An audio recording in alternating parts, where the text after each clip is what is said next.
Unless we act now, we will not keep the possibility of limiting warming to 1.5 degrees alive.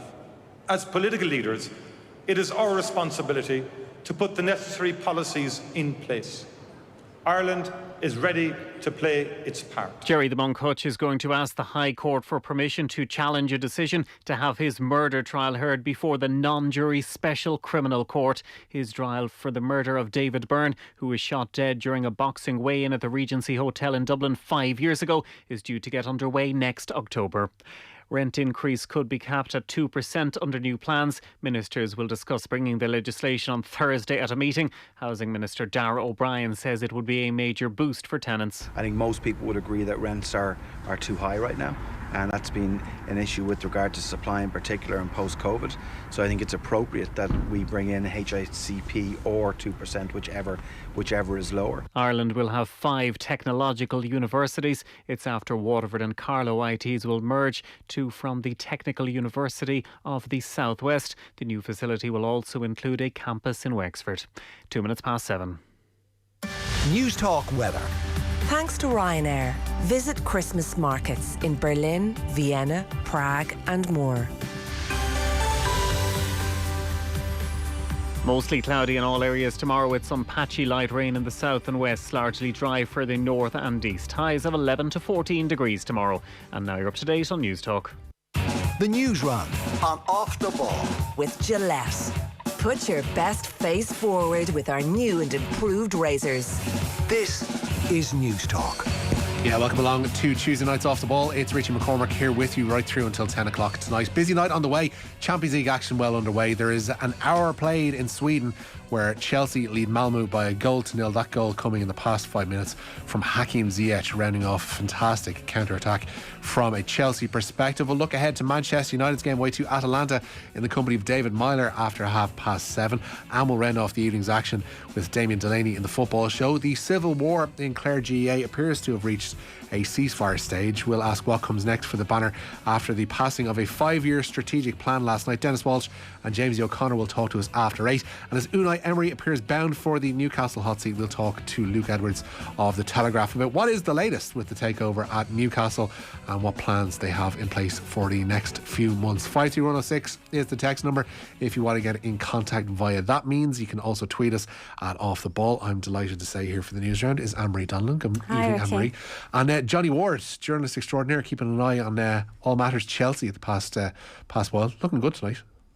Yeah, just took the lead actually. Obviously with a very nice goal by Ziyech, and what have we got? Half an hour left, and the Manchester United never-ending roller coaster show that entertains everyone and so on and so forth goes on tonight in Bergamo. There's no end to the narratives and the twisting of it, because we were talking about it out in the office. There's too much football. Too much football, Richie. Like, I mean, if it's not one thing, it's another. If it's not the League Cup, it's the Carabao Cup. Obviously now it's Champions League. Playing a second team tonight, Ole Gunnar Solskjaer is hoping that it's like Ole Gunnar Solskjaer is hoping that they will build on, or Ole Gunnar Solskjaer is hoping that they will bounce back from, and it just seems to be like this going over and over and over. And there's definitely too much football. I was thinking this today, like that it's quite sad that the League of Ireland is coming to an end, because I do find the winter quite long and depressing without domestic football, but at the same time there's way too much football. Yeah, it's you'd wonder how a manager kind of deals with that, like taking away the partisan element of Manchester United or Liverpool or whatever else, whatever club you support, and the constant rotation of narratives and stories about it. Like, you would need to be, more often than probably managers were back in the day, pretty mentally strong to deal with the constant shifting of the football tectonic plates as they are. Nicely put. Absolutely. You can write that down.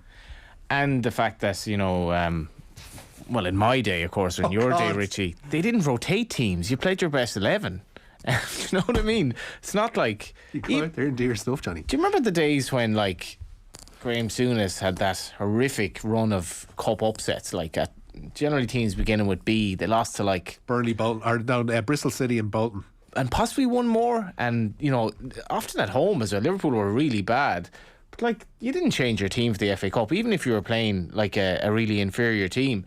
And now there's just so much football. And I think what the problem with that is as well, football being on the TV pays, but it, Kevin De Bruyne is expected to be amazing every day he goes out, and that, you know, so is Mo Salah. Even if he has 3 successive summers playing, you know, international football, or, you know, then he's playing for Liverpool, you're just expected to perform constantly because of, you know, that's just what the game demands. Like, there's far too much football.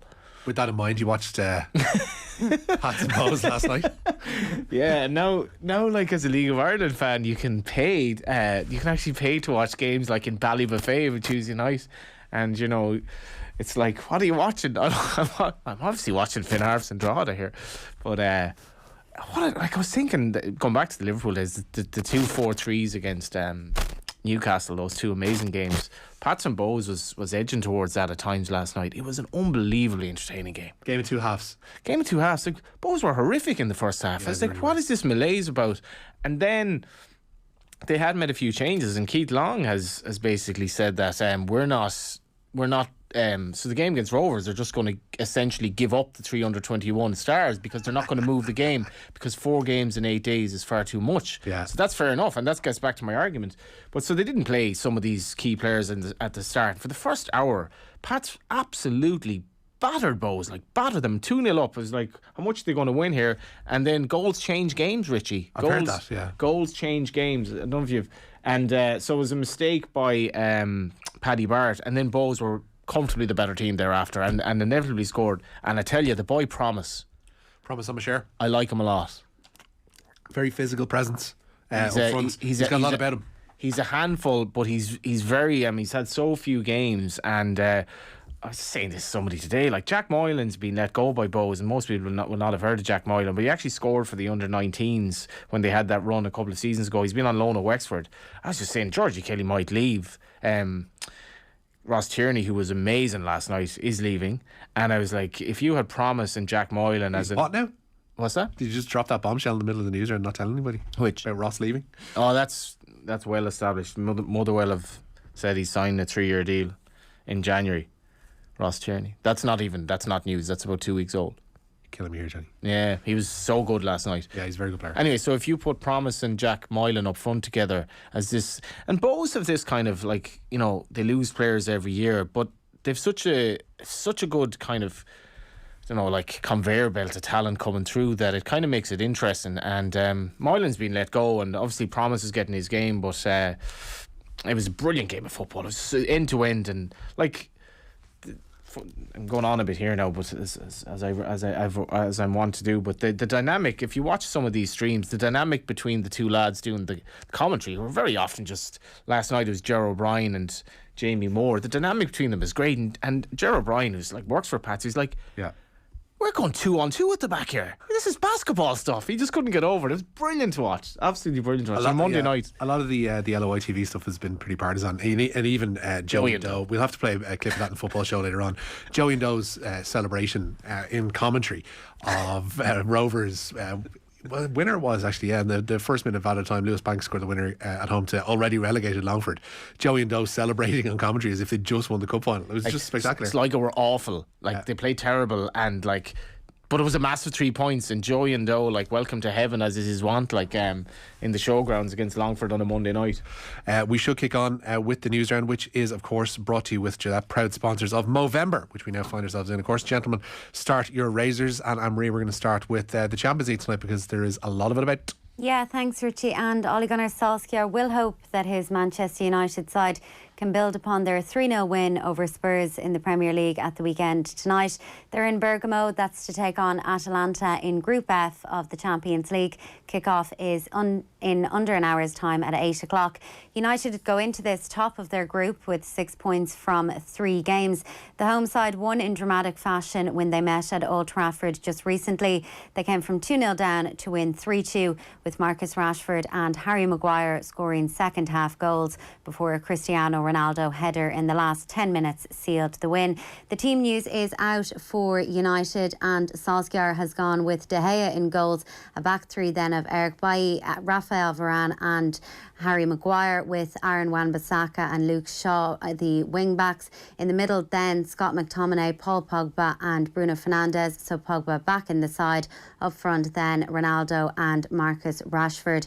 so Cavani has been dropped. He scored at the weekend.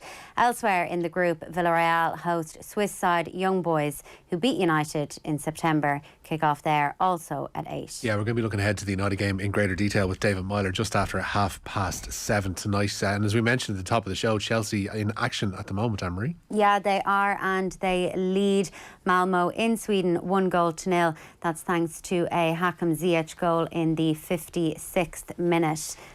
The other game in that group then, also at 8, Juventus host Zenit St. Petersburg. The old managerial roundabout kept on turning, and it seems to be a recurring theme that when we have... Roundabout keep on turning? It does, yeah.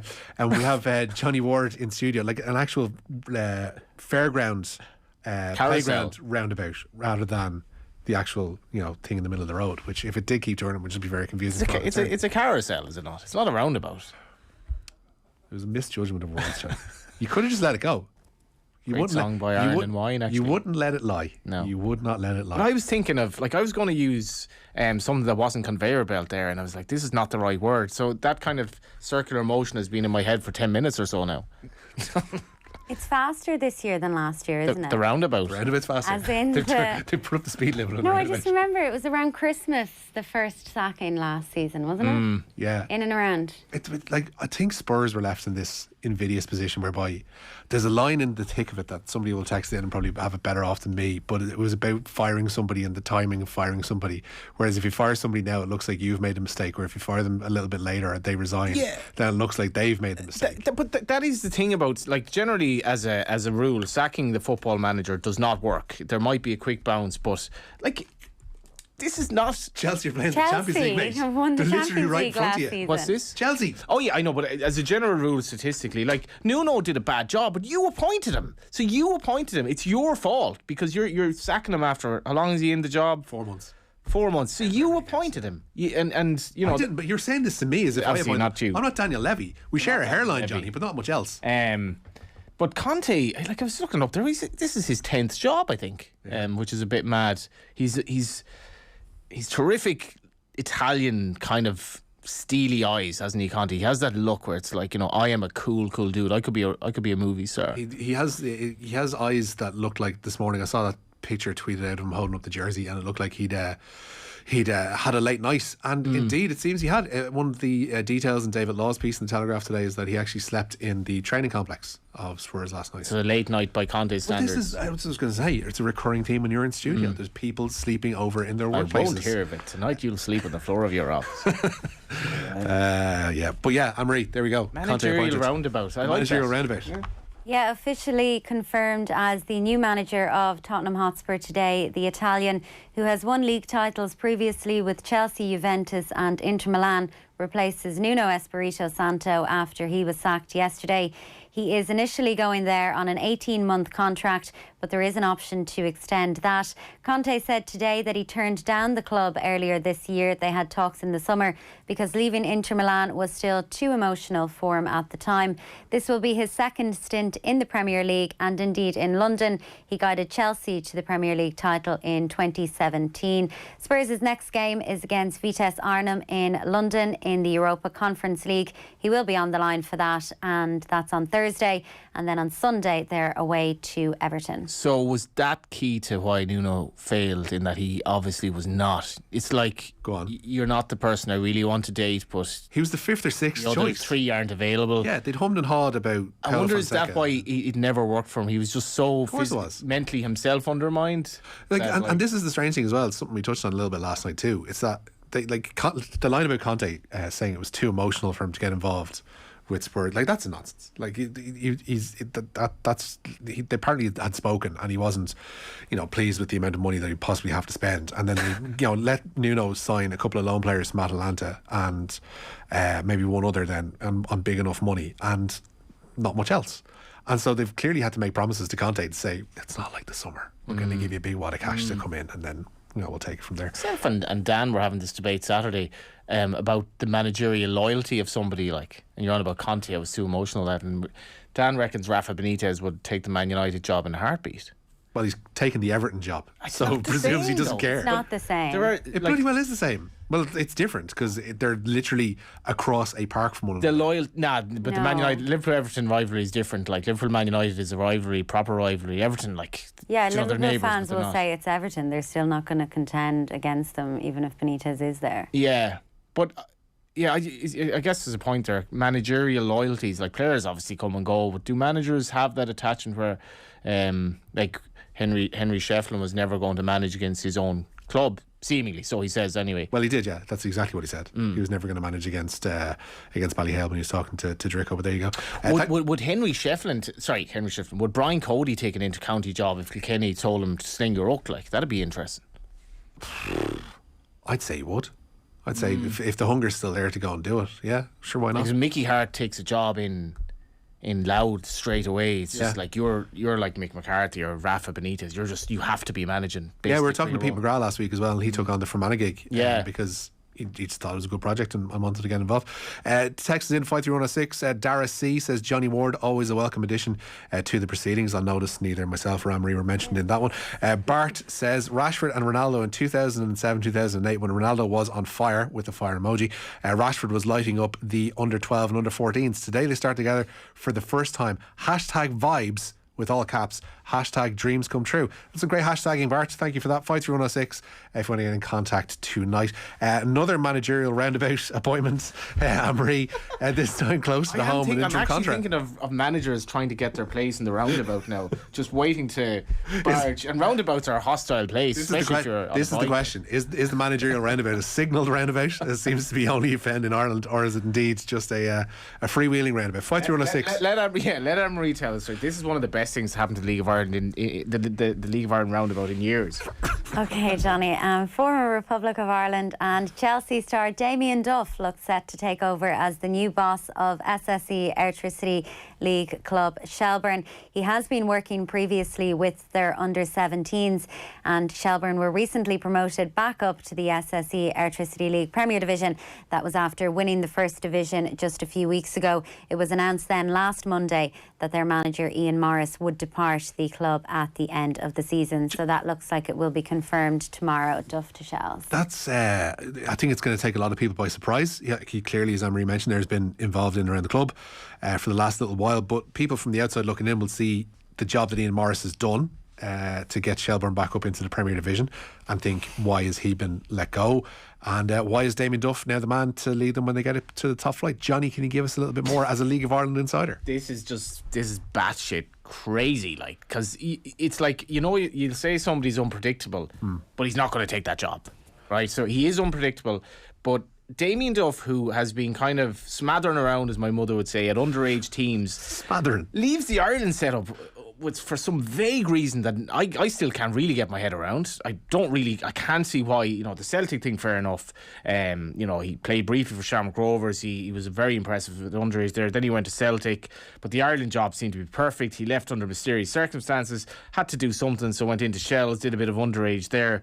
But to take the Shels job as your first job is just so off the wall, because like Shels are, you know, it's a League of Ireland club. It's not a big job in the overall scheme of things, and your first job as a manager is so important. And as much as Duff, who is obviously apt to jump ship when things aren't necessarily going to his liking, might say, oh yeah, well, things went wrong there if he happens to leave in 6 months, he can say that. As any manager can do, to be fair. As any manager, absolutely. No, he's unpredictable, but like, he's playing from Talca Park, which is in ramshackle order, and Duff's a perfectionist. I imagine their training facilities are fine or whatever, and Shels is a great club, but just as a League of Ireland fan, I mean, this is absolutely bloody fantastic. Joey O'Brien's going to be on his coaching ticket, apparently. Yeah. And Joey O'Brien, like, all the reports from him, it's kind of funny this season that the games that they played against Talon, it was the first time I'm like, Joey O'Brien is being found out a bit as a player here, because he was just, I don't know, he was just getting that bit slower for that kind of level of combat, or maybe he just had 2 bad nights. So it was like the first time I was really thinking, yeah, Joey O'Brien is he's just coming to the end a bit as a player, but apparently he's just eats, sleeps and drinks football, real professional, and it's a brilliant managerial duo, like 2 Premier League, 2 ex-Premier League players, one of Ireland's best players, I think you'd have to say, Damien Duff. Yeah, absolutely. And a lot of people, you know, will I distinctly remember, like, when he and Keane were up front in our World Cup in 2002, was like, this was the best Ireland have ever looked like when they played as a team, and just we had two world-class players up front, and for him to take this job is just, because I get slagged about this, but I think the standard of young manager in the League of Ireland is really high, like really, really high, and now you're throwing Duff into the mix. Yeah, it's going to be an interesting one. That's still to be confirmed, obviously enough, and hopefully we'll know a little bit more about it. But there is one game ongoing in the Premier Division this evening, Ann-Marie. Yeah, there is one game this evening. It's Waterford against Derry at the RSC, and Waterford lead 2-1 in the very early stages of the second half. This a big game for both sides. Should the result stay like this, Waterford would exit the relegation playoff place at the expense of Finn Harps, and Derry would remain fourth, but there would be just 1 point between them and Bows in that final European place. Kieran has texted in 53106 as well. Big Spurs fan here, says Kieran. Delighted we got Conte. He must have been promised a lot of money to buy a few players. About time Levy opened his purse. Conte won't accept the half-arsed promises from the players, says Kieran. And also Ken in Dunmore saying, would Roy Keane ever consider one of the top jobs in the League of Ireland? You'd want a lot of money, I'd imagine, to start off with. I was saying this to David Myler, who'll be on obviously tonight. I was saying this to him Saturday. I'd love him to get the Cork City job, because I don't think Roy Keane will get much better of a job than the Cork City job right now at any level. I genuinely mean that. I don't think he'd get a top championship job. He might get and I think he said that himself. Cork City is a club that would, if Roy Keane were there, they'd be getting 6,000 at their games every week, and he'd be all over the papers. He'd be living at home, which was his home, and I could actually see that happen at some stage. Colin Healy's in the job at the moment, who's kind of a similarly, like, I don't know, if you, do you know the way you look somebody, if somebody looks you in the eyes, like Roy Keane certainly has it. He has that stare that, like, will just say, oh God, like, you have my presence. I'm completely subservient to you here. Colin Healy's a bit like that as well. Yeah. And he is in the Cork City job. But yeah, was that last texter in from Dunmore? Dunmore, yeah. In Galway, presumably. They didn't specify whether it was Dunmore. Dunmore, I presume it was just Dunmore. They beat my local St Brendan's in the championship semi-final at the weekend. Are we going to get into Galway GA politics again on this show? Especially with Ann-Marie over there as well. Do you think Roy Keane will manage in the League of Ireland? Go on, do you? Either of you? I don't. I don't. Why would he bother? Look at the money he's making in punditry. Good point, well made. The managerial roundabout doesn't extend beyond the RC for Roy Keane. Andrew has been on to say the word you're looking for, Richie, is merry-go-round. Possibly it is, Andrew, but we're sticking with roundabout for the duration Andrew, of this. What are you presenting the show for? Well, it's Richie's. I know, I'm a poor substitute for most things, to be fair.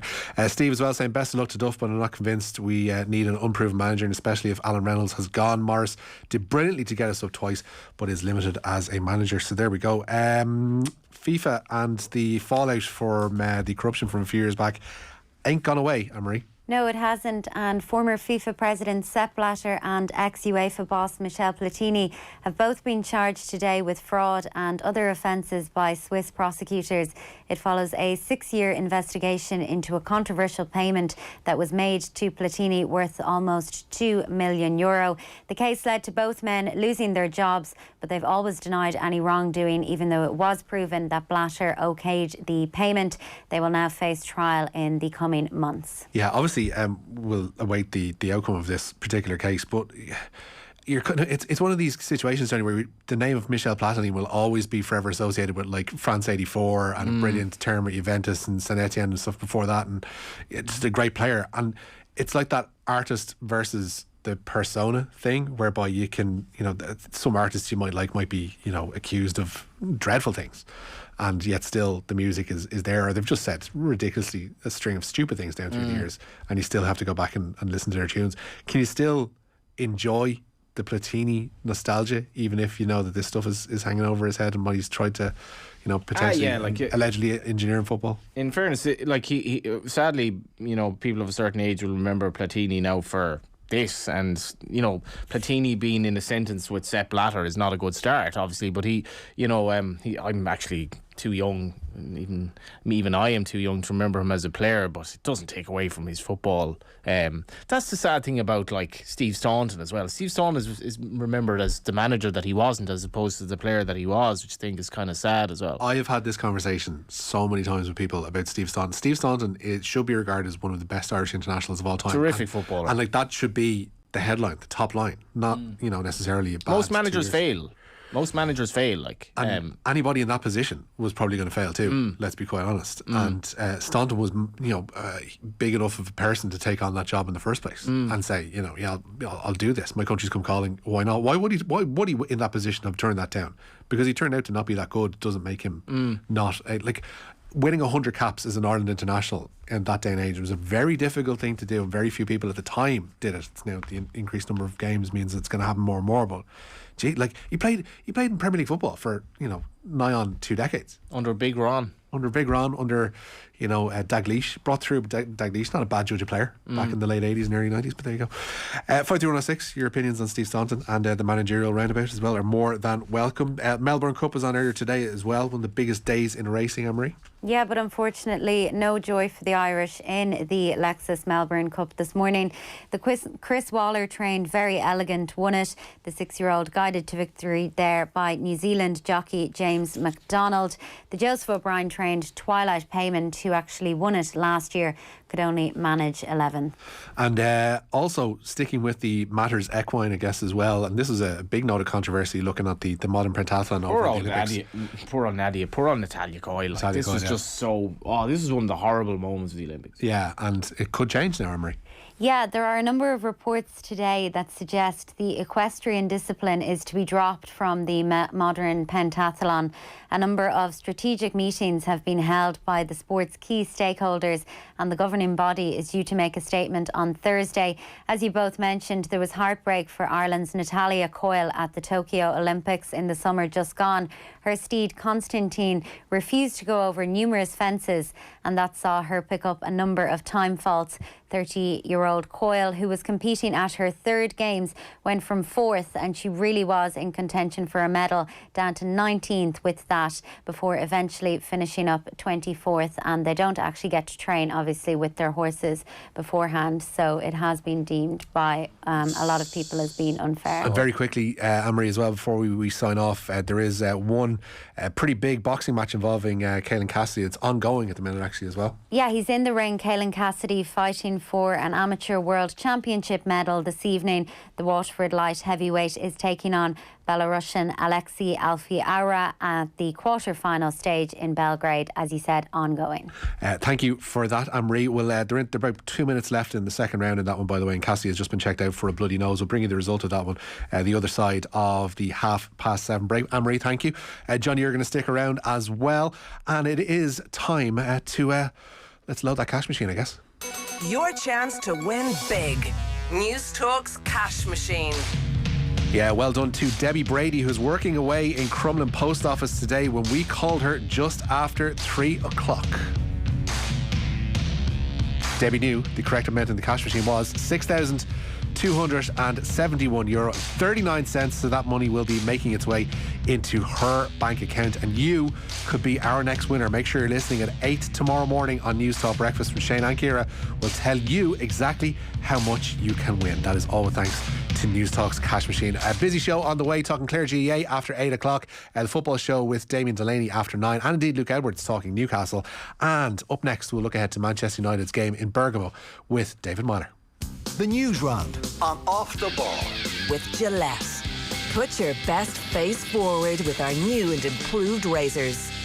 Residential property owners. The deadline for submitting your local property